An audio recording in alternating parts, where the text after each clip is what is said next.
Sveikite, kur aš šiandien lankausi? Safari parke. Tikrai užmatęs, kad video, kad galima, tokia yra pramoga Lietuvoje. Buvau tikrai labai nustebęs, kad galima atvažiuoti su džipais, maitinti įvairius gyvūnus, kurie patys prieina, nesidrovi. Tai tikrai labai nustebino.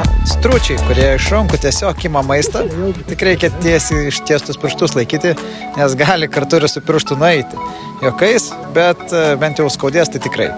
O taip tai va, elniai ateina pas mūsų, prie mūsų, kurios galima paglostyti, pamaitinti, pasidžiaugia.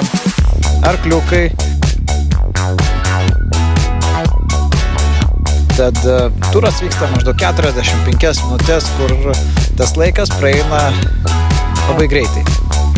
Zebrai, tą dieną jie buvo labai nenuotaikai. Buivolas, galiu pasakyti, kvapas nebuvo iš tų tokių lengvųjų, bet vis tiek palikęs yra nemažą įspūdį. Tad, kaip ir minėjau, 45 minutės džiaugsmo gyvūnų, kurie tikrai prieina, leidžiasi vieni kiti paglostomi, kurios gali maitinti ir galiu rekomenduoti. Tikrai įdomi, nuostabi vieta visai šeimai ar su draugų kompanija praleisti.